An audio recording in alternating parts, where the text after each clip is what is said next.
மக்கள் மனதில் நேயர்களுக்கு மாலை வணக்கம். இன்றைக்கு ஒரு விஷயத்தை குறித்து நம்ம பேசலான்னு இருக்கோம்.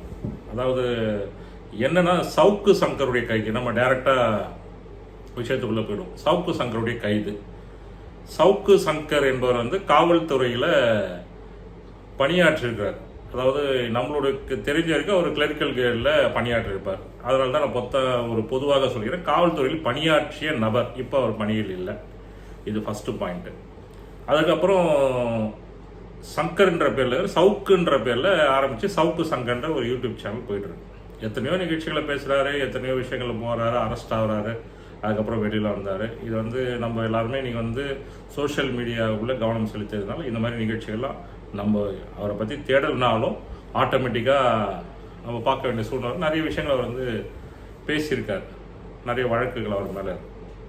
பட் இப்போ இந்த விஷயம் பார்த்தீங்கன்னா ஒரு வாரமாக ஒரு சர்ச்சையாக போயிட்டுருக்கு. அதாவது சர்ச்சைன்னு பார்த்தீங்கன்னா, அவருடைய ஒர்க் பண்ணவங்க, அவர்கிட்ட அந்த மீடியாவில் ஒர்க் பண்ணவங்க, அதாவது யூடியூப் சேனலில் ஒர்க் பண்ணவங்க இது வழக்கு தொடர்ந்து ஏதோ அவங்க ஸ்டாஃப் மேலே ஒட்டு கேட்டாங்க அப்படின்னு சொல்லி ஏதோ ஒரு விஷயங்கள் பண்ணி காவல்துறை கைது பண்ணாங்க அப்படின்னு சொன்னார். சரி, காவல்துறை தவறாகவே கைது பண்ணிட்டாங்கன்னு வச்சுங்க. காவல்துறையுடைய வேலையை பார்த்தீங்கன்னா கைது பண்ணி விசாரித்து நீதிமன்றத்தின் மூலியமாக தான் எந்த தண்டனையும் வாங்கி தர முடியும். காவல்துறையை தண்டனை கொடுக்கறதுக்கு அதிகாரம் முடியும். இதுதான் சட்டம்.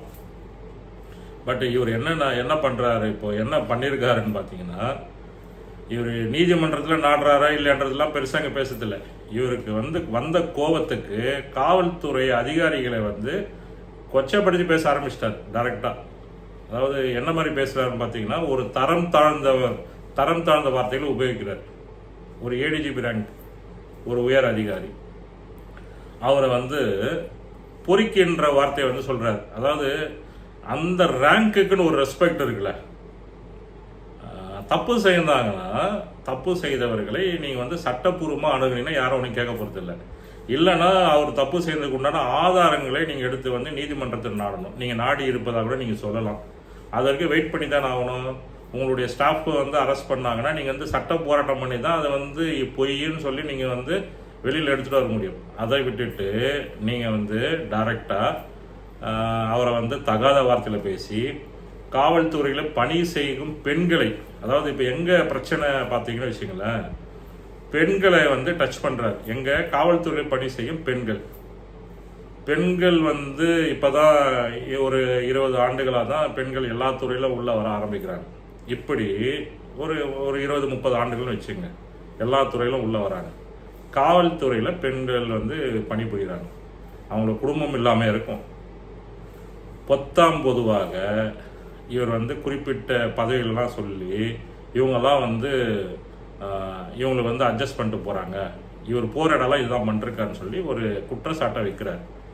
ஒருவேளை இந்த குற்றச்சாட்டு உண்மையாக இருந்தால் அதை இவர் ஆதாரத்துடன் நீதிமன்றத்தை நாடணுன்றது தான் சட்டம் நம்மளுக்கு சொல்லி கொடுக்குற ஒரு விஷயம். சட்டத்தை கையில் எடுப்பதற்கு யாருக்குமே அதிகாரம் கிடையாது. அந்த சட்டத்தை இவராக சொந்தமாக கையில் எடுத்துக்கிட்டு இப்படி பொதுவாக இவர் போட்டு உடைக்கிறார். எல்லா துறையிலும் பெண்களுக்கு இந்த மாதிரி ஒரு அவலநிலை ஏற்படுதுன்றத மாற்றுக்கிறது கிடையாது. இன்னைக்கு 1,00,000 பேர் ஒர்க் பண்ணுறாங்கன்னா அதில் 10 பேருக்கு இப்படி ஒரு சம்பவம் நடக்கத்தான் செய்யுது நம்ம நாட்டில். அது இல்லைன்னு உலக நாட்டில் எல்லா இடத்துலையும் இப்படிலாம் சம்பவம்லாம் நடக்க செய்யுது. அது சரின்னு சொல்லவே நம்ம யாருமே பேசலை. ஆனால் அதையே காரணம் கொண்டு இவர் ஒரு மனசுக்குள்ள ஒரு கோபத்தை வைத்து கொண்டு டோட்டலாக அவங்கள தாக்கி பேசணும் அப்படின்னு சொல்லி ஒரு சேனலில் பேசுகிறார். இது எந்த விதத்திலும் ஏற்றுக்கொள்ள முடியாது. அதே போல் முதலமைச்சர், அதாவது முதலமைச்சர் நம்மளுடைய முதலமைச்சர். ஏன் அதை சொல்கிறேன்னா, நம்ம யாருக்கு ஓட்டு போட்டன்றது நெக்ஸ்ட்டு. ஆனால் மக்களால் தேர்ந்தெடுக்கப்பட்டவர் முதலமைச்சராக இருக்கிறார், எதிர்கட்சியில் இருக்கிறவரும் மக்களால் தேர்ந்தெடுக்கப்பட்டவர். ஸோ 2 பேருக்கும் நம்மளுடைய மரியாதை செலுத்துவது நம்முடைய கடமை. அவர்கள் தவறு செய்தால் கேட்கக்கூடாதுன்ற எதுவுமே கிடையாது. சட்டத்தின் மூலியமாக தான் கேள்வியை கேட்கணுன்றது தான் நம்ம மறுபடியும் சொல்கிற விஷயம். பட் அந்த முதலமைச்சர் அவரும் ஒரு மனிதர் தானே, அவருக்கும் குடும்பம் இருக்குல்ல. அவர் கொடைக்கானலுக்கு போனால் இவருக்கு எதுக்கு கொடைக்கானல், இவருக்கு ரெஸ்ட் எதுக்கு, இங்கே மட்டும் என்ன பண்ணிட்டாரு, இங்கேயே பொம்மை மாதிரி இருந்தார். பொம்மையைத்தான் மக்கள் விரும்புகிறார்கள் நீங்கள் சொல்கிற பாருன்னு சொன்னால். உங்களுடைய பார்வைக்கு அது பொம்மையாக தெரிகிறது. அவர் மக்கள் ஏதோ ஒரு விதத்தில் கவர்ந்து மக்களுக்கு நன்மை செய்வார் என்பதை நம்பிதான் மக்கள் ஓட்டு போட்டிருக்காங்க. எதிர்கட்சி தலைவருக்கும் அதே விஷயம்தான். அதே எதிர்கட்சி தலைவருக்கும் மக்களுடைய ஆதரவு இருந்தால்தான் எதிர்கட்சி தலைவர் உட்காந்துரு. நீங்க போய் உட்கார வேண்டியது தானே. பேசுவதற்கு ஒரு வரம்பு இருக்கு. நம்மளுடைய முதலமைச்சரை மதிக்கலைன்னா பக்கத்து ஸ்டேட்ல இருக்கிறவங்க நம்ம முதலமைச்சர் எப்படி மதிப்பாங்க? ஃபர்ஸ்ட் நம்ம தான் நம்மளுடைய முதலமைச்சருக்கு ரெஸ்பெக்ட் பண்ணணும். நம்முடைய உரிமையை கேட்கலாம். செய்யாத பட்சத்தில் சட்டப்படி அவங்க அணுகணும். சட்டத்துக்கு ஓட்டம் இருக்கு, அப்படி இருக்கு, தப்பிச்சிருவாங்க அப்படிலாம் இல்லை. உங்களுக்கு இந்த அளவுக்கு பேசுவதற்கு துணிச்சல் இருக்கிற சவுக்கு சங்கர் போல ஆட்கள் சட்டத்தை அணுகுவதற்கு தைரியமா வேணும். ஸோ அதனால் அவரை இங்க போயிட்டாரு அங்க போயிட்டாருன்றது சொல்வது மக்கள் மத்தியில் ஒரு அவப்பெயரை உருவாக்குவதாக தெரிகிறது. இப்போ காவல்துறைக்கு ஒரு வேண்டுகோள் என்னன்னா, இப்படிப்பட்ட ஆட்கள் காவல்துறை மாதிரி 19 ஒரு குற்றச்சாட்டை வைக்கும் போது இப்போ இவங்க கைது செய்யும் போது என்ன பேசுவாங்கன்னா, முதலமைச்சர் தப்பா பேசிட்டாரு, காவல்துறை அதிகாரியை உண்மையை முதலமைச்சர் தப்பா பேசிட்டாருங்களா, முதலமைச்சருடைய விஷயத்தை எடுத்து பேசுறதுனால இவர் மேல கோபம் கொண்டு முதலமைச்சருடைய ஆர்டர் பேர்ல தான் இவர் கைது பட்டாங்கன்னு ஒன்று சொல்லுவாங்க. இவரே பரப்பிவிடலாம். ஓகேவா? இல்லை இவர் முதலமைச்சருக்கு வேண்டாதவர்கள் இதில் பரப்பிவிடலாம். அடுத்தது காவல்துறையை கேள்வி கேட்டால் அவங்க அதிகாரத்தை வச்சுக்கொண்டு ஏதோ இவர் குற்றமே செய்யாத நபர் போல இவர் கைது பண்ணிட்டாங்க. பேசுவதற்கு உரிமை இல்லை. பேசுவதற்கு எல்லா உரிமையும் இருக்கு நம்ம நாட்டில். ஆனால் ஆதாரம் இல்லாத பேசக்கூடாதுன்றதை நம்ம திருப்பி சொல்றோம். ஸோ இவர் காவல்துறை இப்போ ஒரு வேண்டுகோளா என்ன வைக்கிறோன்னா, நீங்க கைது பண்ணது இவர் ஏதோ நியாயம் செய்து நீங்க ஏதோ ஒரு வலுக்கட்டாயமா கைது செய்வது போல இல்லாம,